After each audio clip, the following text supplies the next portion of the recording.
Good morning. BSc third year Hindi medium C14 class है हमारी।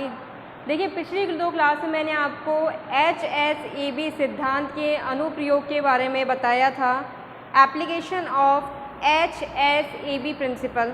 अब तक 6 अनुप्रयोग हो चुके हैं। तो देखिए, जो अनुप्रयोग है ये काफ़ी इम्पॉर्टेंट टॉपिक है, इसमें बहुत सारे इम्पॉर्टेंट क्वेश्चन बन जाते हैं। सारे के सारे जो अनुप्रयोग हैं वो आपको अच्छे से दिमाग में क्लियर होने चाहिए, क्योंकि बहुत सारे यहाँ पर रीजनिंग टाइप के क्वेश्चन बन सकते हैं कि ऐसा क्यों होता है, क्या कारण है। तो वहाँ उन चीज़ों के आंसर आपको इस अनुप्रयोग में मिल जाएंगे। और ये जो अनुप्रयोग है पूरे के पूरा जो HSAB आपकी यूनिट है, फर्स्ट चैप्टर जो है, इसकी एक तरह से समरी भी है। तो ये एक टॉपिक को आप क्लियर रखें। इसके अंदर जितने मैंने आपको पॉइंट करा दिए, अब तक मैंने आपको 6 पॉइंट करा दिए हैं और अभी कुछ पॉइंट बच रहे हैं जिसके बारे में हम आज पढ़ेंगे। तो इन सबको क्लियर रखें, तभी आप इसमें बहुत सारे क्वेश्चनों को अटेंड कर पाएंगे। तो देखिए, हमारा जो अब तक 6 हो चुके हैं, 7वां जो अनुप्रयोग है उसकी हम बात करें। 7वां अनुप्रयोग है कठोरता तथा मृदुता का अनुमापन। 7वां है कठोरता तथा मृदुता का अनुमापन।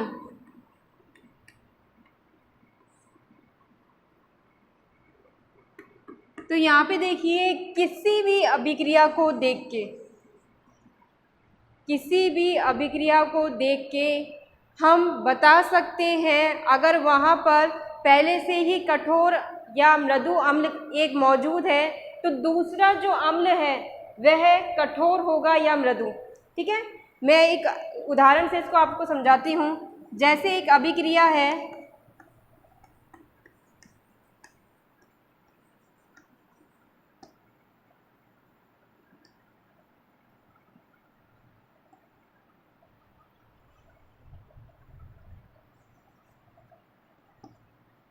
तो देखिए ये वाली जो अभिक्रिया है इसमें 2 अम्ल दे रखे हैं। पहला है H+ अम्ल जो कि है कठोर अम्ल, और दूसरा है मृदु अम्ल। B जो है एक क्षार है जिसकी कठोरता और मृदुता को हम ज्ञात कर सकते हैं HSAB सिद्धांत के द्वारा। किस तरह से ज्ञात करेंगे? देखिए, यहाँ पर अगर अभिक्रिया आगे की ओर बढ़ रही है, अगर ये अभिक्रिया आगे की ओर बढ़ रही है तो जो B है वो होगा एक मृदु क्षार, तभी तो ये अभिक्रिया आगे की ओर जा रही है। तो अगर अभिक्रिया की दिशा आगे की तरफ है तो जो B है वो है हमारा एक मृदु क्षार। तो ये हो जाएगा मृदुता, इसकी मृदुता आएगी यहाँ पर। और अगर ये अभिक्रिया बैकवर्ड डायरेक्शन में आ रही है तो जो B है वह कठोर क्षार कहलाएगा। ठीक है, तो हम किसी भी अभिक्रिया को देख के बता सकते हैं। B जो है यहाँ पे क्षार है, हमें नहीं पता कि ये कठोर है कि मृदु है। इस अभिक्रिया को देख के हम बता सकते हैं कि ये वाली जो अभिक्रिया है आगे की तरफ बढ़ रही है, तो इसका मतलब ये हुआ कि ये जो है एक मृदु क्षार होगा। तो देखिए यहाँ पे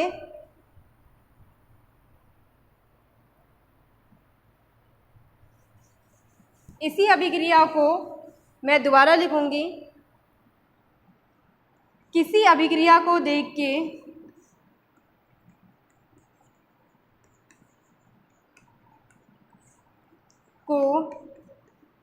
देखकर कठोरता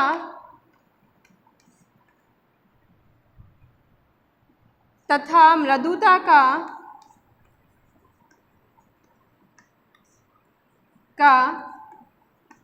अनुमापन किया जा सकता है।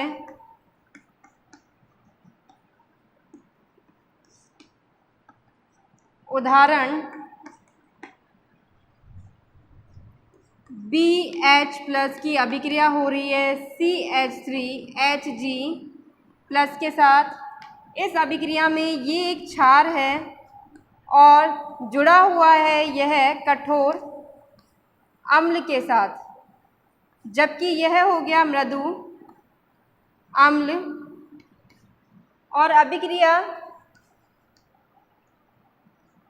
आगे बढ़ेगी तो हमें प्राप्त होगा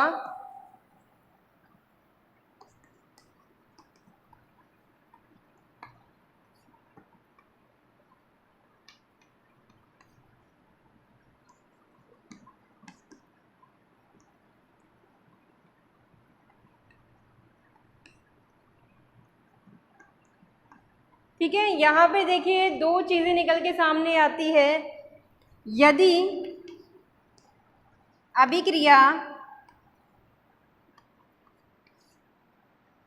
आगे की तरफ बढ़ रही है, आगे की तरफ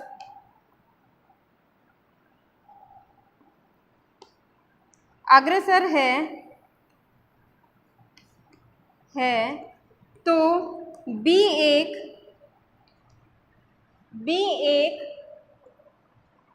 मृदु क्षार होगा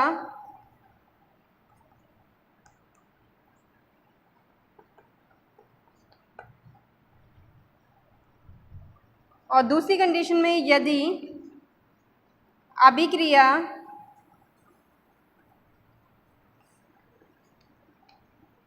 पीछे की तरफ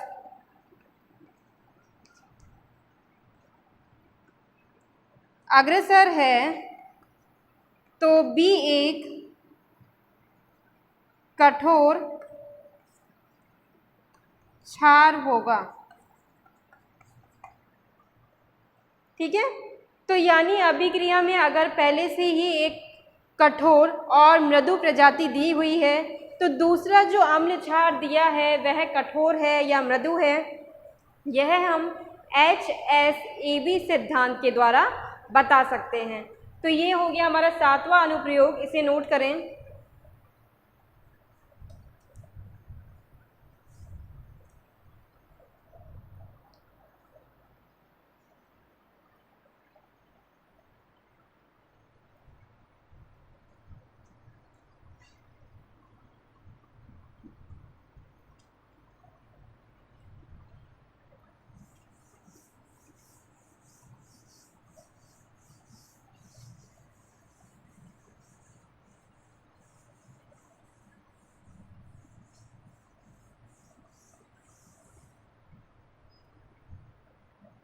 नेक्स्ट है 8th,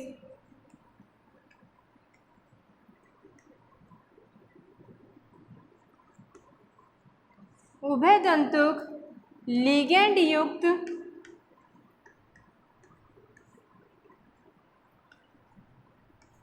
संकुलों में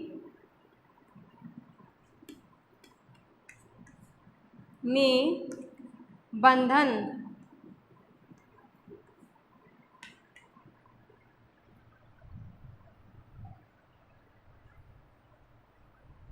तो देखिए ये वाला जो एग्ज़ाम्पल है इसे हम कुछ एग्ज़ाम्पल के थ्रू ही समझ सकते हैं। तो देखिए उभयतंतुक लिगेंड कौन से होते हैं? ऐसे लिगेंड जो एक से अधिक परमाणुओं द्वारा जुड़ते हैं, यानी उनका जो बंध है, जो केंद्रीय धातु आयन के साथ जो बंध बनता है लिगेंड का, वह एक से अधिक परमाणु के द्वारा बन सकता है। या तो वह, जैसे कि एग्जांपल लेते हैं NCS का, तो यहाँ पे क्या है, नाइट्रोजन से भी बंध का निर्माण हो सकता है और सल्फर से भी हो सकता है। ये निर्भर करता है कि जो लिगेंड है वो किस तरह से जुड़ा हुआ है, तो बंध जो है उसकी प्रवृत्ति बदल जाती है। तो अगर हम किसी एग्जाम्पल में इसको देखना चाहें तो देखिए एग्जाम्पल में इसको इस तरह से देख सकते हैं।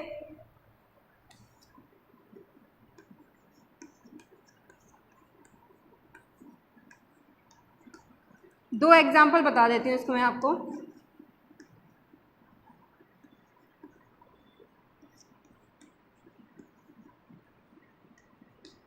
देखिए दो संकुल हैं जिसमें उभयतंतुक लिगेंड जुड़ा हुआ है।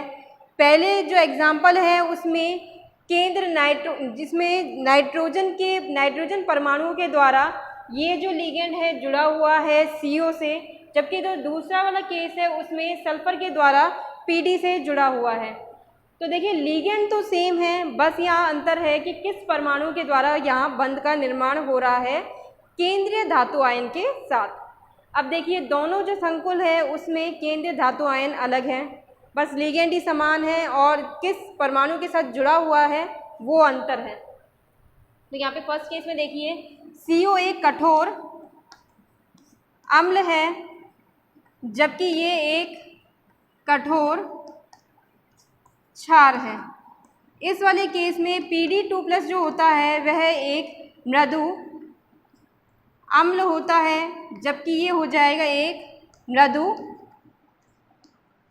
क्षार। अब आप कहेंगे लिगेंड तो एक ही है मैडम, ये मृदु कैसे हो गया, ये कठोर कैसे हो गया। देखिए नाइट्रोजन केंद्र की यहाँ बात हो रही, नाइट्रोजन जो परमाणु है उसकी बात हो रही है। नाइट्रोजन से जब ये लिगेंड जुड़ेगा, नाइट्रोजन खुद जो है एक कठोर परमाणु है जो कि पूरे लिगेंड को कठोर क्षार में बदल देगा, जबकि जो सल्फर है वो एक मृदु परमाणु है, यह पूरे लिगेंड को मृदु क्षार में बदल देगा। तो ठीक है, यहाँ पर ये चीज़ क्लियर हो रही है। अगर लिगेंड उभयतंतुक लिगेंड है तो यहाँ पर बंध का निर्माण वह किस परमाणु के द्वारा कर रहा है, केंद्रीय धातु के आयन के साथ, वह बता सकते हैं हम HSAB सिद्धांत के द्वारा। तो यहाँ पर HSAB सिद्धांत लागू हो रहा है। तो देखिए इसको लिखने का तरीका मैं आपको बताती हूँ।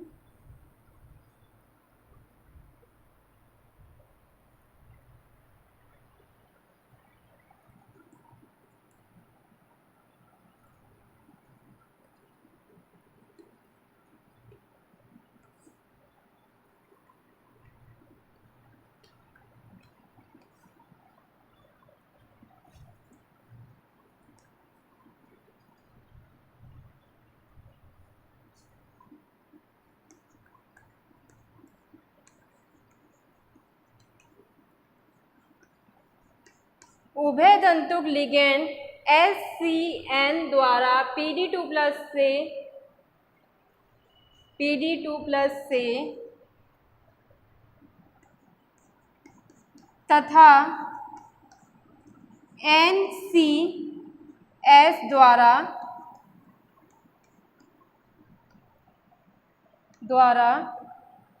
CO2+ से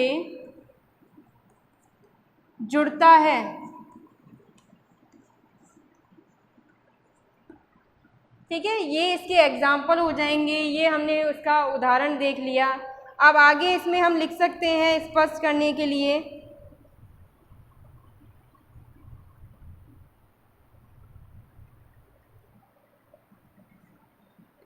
CO2+ एक कठोर अम्ल है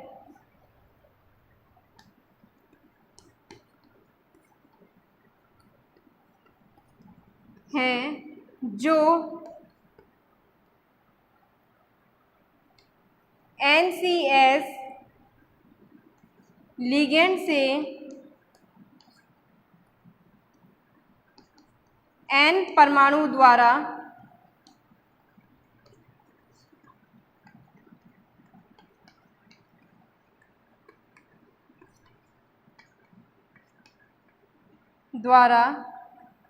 जुड़ता है,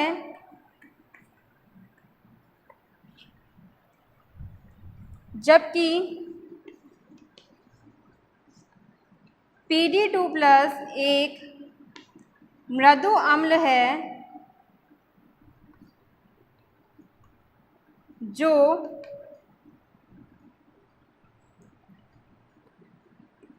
लिगेंड से S परमाणु द्वारा, ब्रैकेट में लिखें कौन सा क्षार हो गया, ये मृदु क्षार द्वारा जुड़ता है।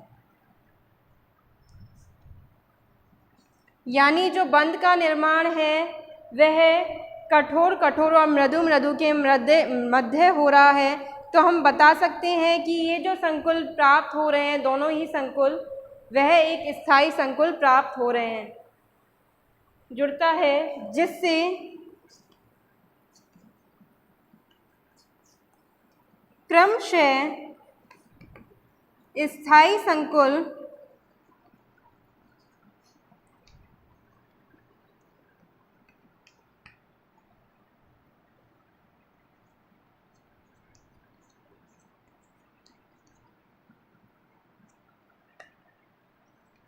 तथा PD2 प्लस PD का जो संकुल है वो लिख दें SCN2 माइनस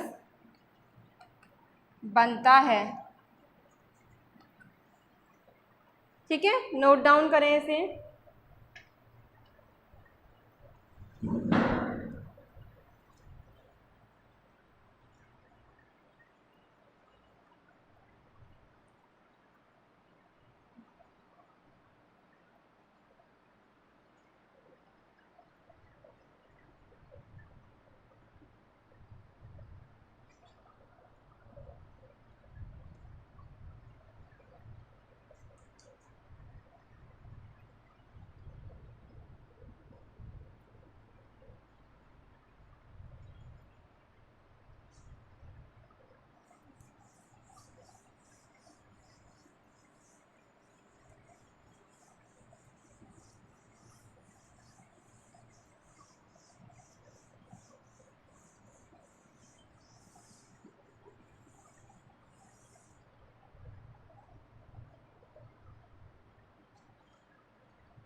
नाइन्थ है, प्रकृति में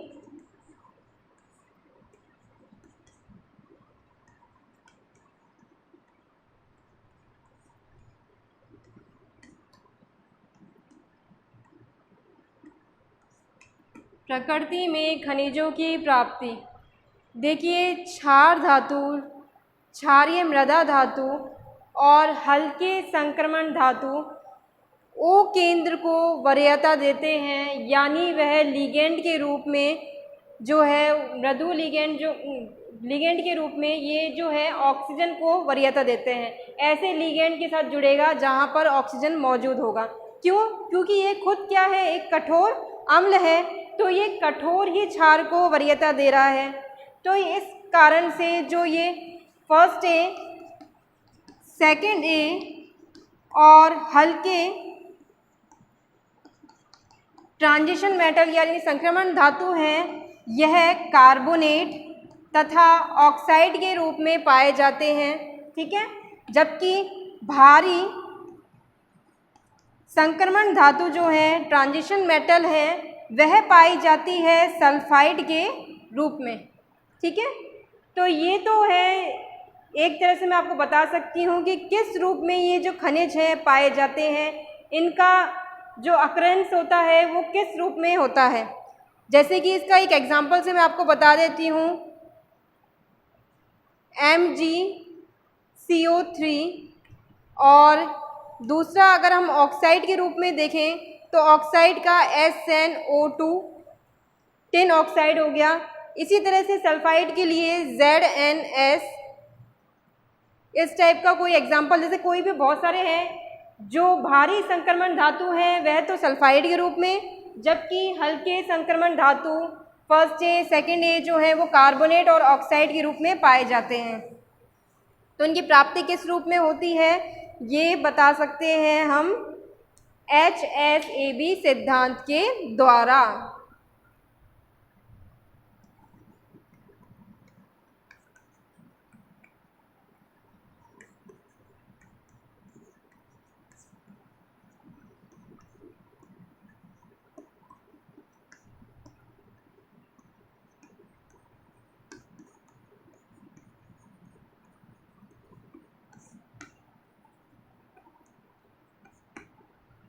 तो देखिए, क्षार धातु, क्षारीय मृदा धातु, हल्के संक्रमण धातु, कठोर अम्ल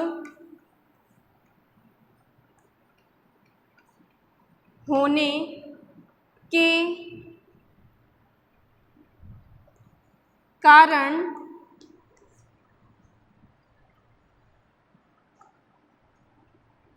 कठोर क्षार, ब्रैकेट में लिखें या ऐसा करें, कठोर क्षार को आप ब्रैकेट में लिखना, होने के कारण ऑक्सीजन केंद्र को वरीयता देते हैं, ब्रैकेट में लिखें कठोर क्षार। ठीक है। ऑक्सीजन केंद्र को वरीयता दे रहे हैं यानी कठोर क्षार हैं, इस कारण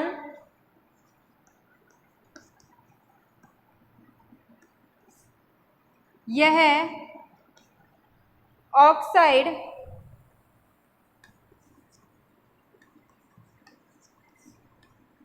तथा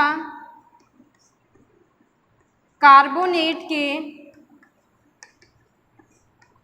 के रूप में पाए जाते हैं।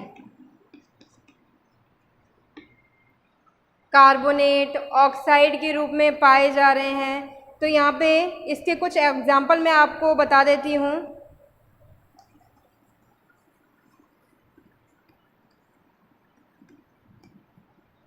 Magnesium carbonate, calcium carbonate,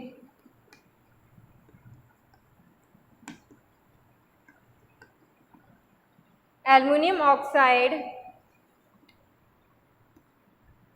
tin oxide और आयरन ऑक्साइड आदि। ठीक है, इसे भी नोट करें। सबसे पहले हमने फर्स्ट क्वेश्चन जो कि है कार्बोनेट और ऑक्साइड के रूप में पाया जाता है उसके बारे में समझ लिया। सेकंड, जैसे मैंने ये बताया, नेक्स्ट जो है वो है भारी संक्रमण धातु। भारी संक्रमण धातु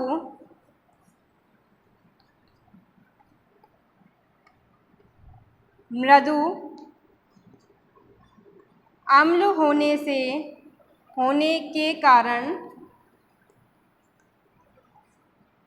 एस केंद्र को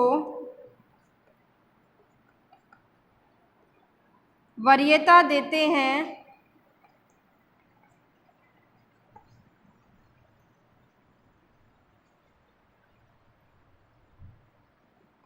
ब्रैकेट में लिखें मृदु क्षार वरीयता देते हैं, इसलिए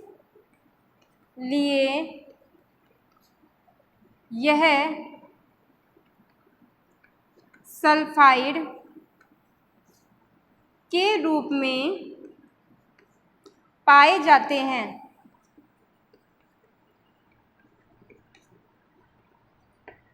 ठीक है, सल्फाइड के रूप में ये पाए जाते हैं।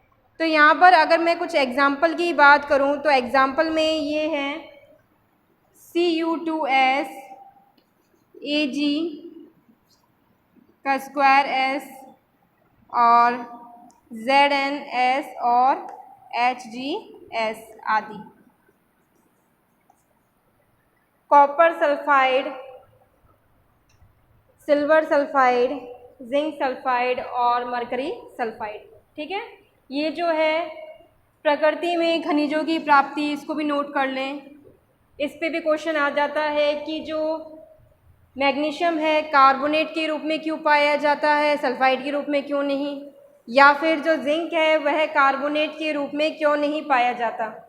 अब हमने ये तो चीज़ देख ली, लेकिन इसके अलावा भी कुछ ऐसे एग्जाम्पल है जैसे निकल जो है वह ना तो हल्के संक्रमण धातु में लेते हैं ना ही भारी संक्रमण धातु में लेते हैं, वह मध्यवर्ती हो जाता है। तो उस वाले केस में जो निकल है वो कार्बोनेट और सल्फाइड दोनों ही रूप में पाया जाता है। तो सबसे पहले इसको नोट करें, उसके बाद मैं आपको मध्यवर्ती के बारे में बताती हूँ कि वो किस रूप में पाए जाएंगे।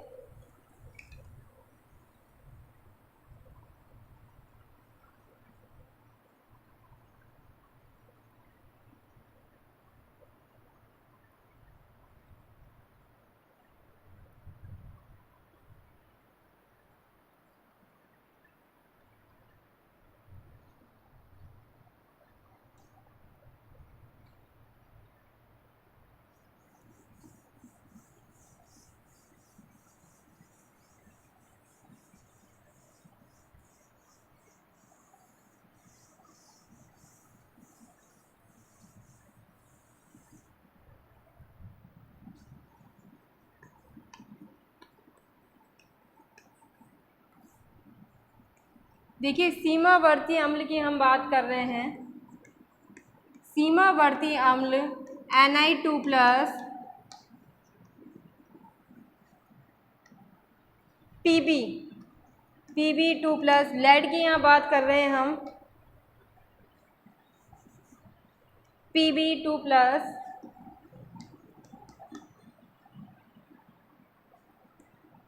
सीमावर्ती अम्ल निकल, और जो लेड है वह कार्बोनेट तथा सल्फाइड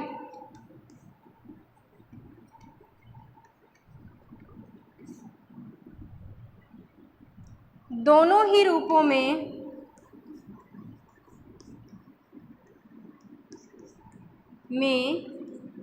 पाया जाता है।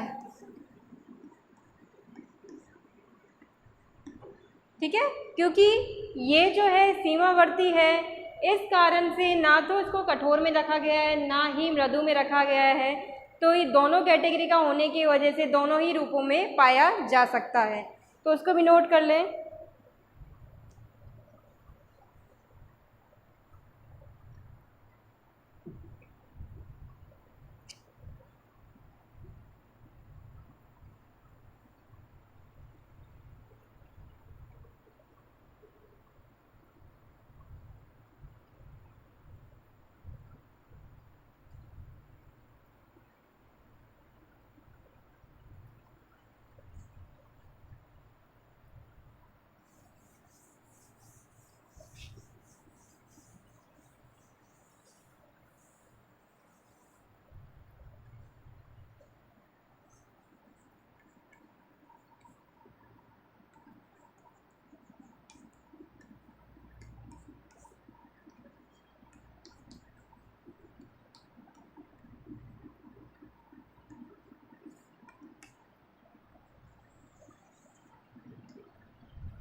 देखिए, जो धातु उत्प्रेरक होते हैं वो विषक्त हो जाते हैं।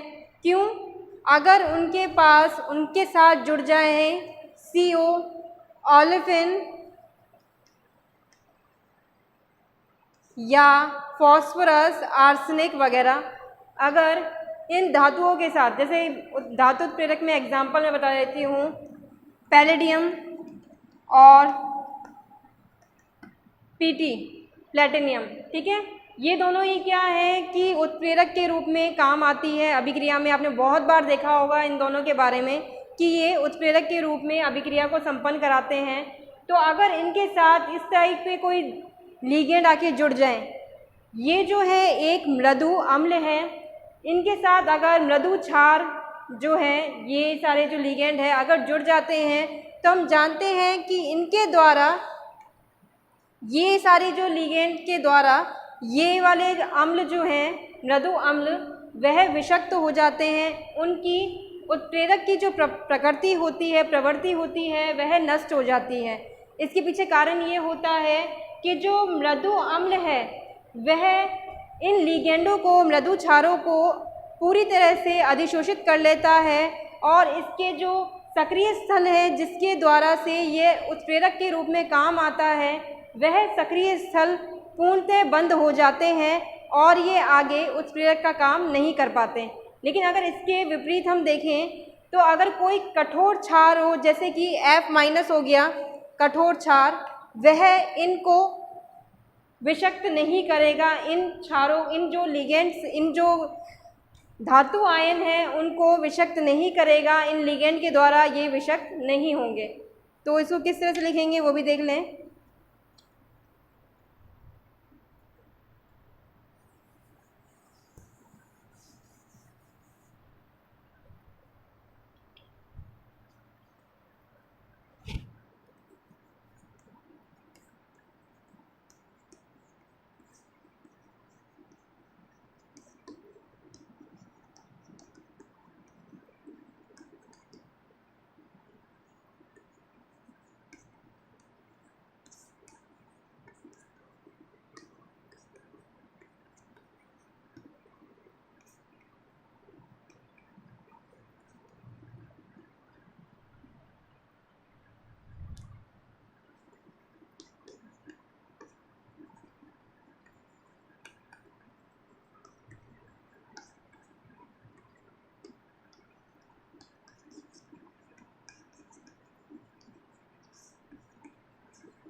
अब देखिए यहाँ पर जैसा मैंने बताया जो मृदु अम्ल है, मृदु अम्ल PD2+, PT2+ उत्प्रेरक के रूप में काम में आते हैं, लेकिन अगर इनके साथ CO, ओलेफिन, फॉस्फोरस, आर्सेनिक अगर जुड़ जाते हैं तो ये जो उत्प्रेरक हैं इनको अधिशोषित कर लेते हैं, अपने ऊपर ले लेते हैं, एब्जॉर्ब कर लेते हैं, और इस अधिशोषण के कारण ये जो इसकी सक्रिय स्थल है वह अवरुद्ध हो जाते हैं।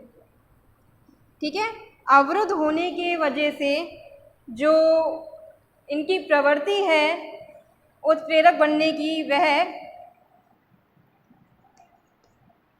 ख़त्म हो जाती है। तो इसमें एक तो ये एग्जाम्पल आ गया, और दूसरा अगर मृदु धातु जो उत्प्रेरक हैं उसकी अभिक्रिया कठोर क्षारों से कराई जाए, मृदु अम्ल उत्प्रेरक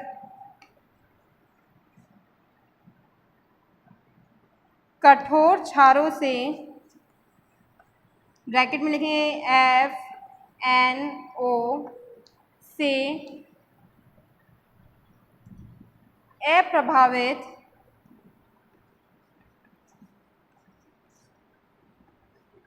रहते हैं, इन पे कोई प्रभाव नहीं पड़ता है कठोर क्षारों का, इन उत्प्रेरकों पे ये विषाक्त नहीं हो पाते हैं।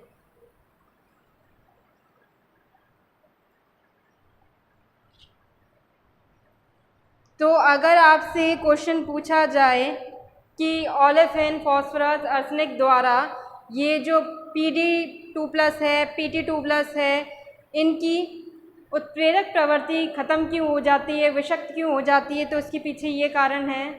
ठीक है, तो इसको नोट डाउन करें। और आज की क्लास से बस इतना ही, नेक्स्ट क्लास में नेक्स्ट टॉपिक पढ़ेंगे। Thank you.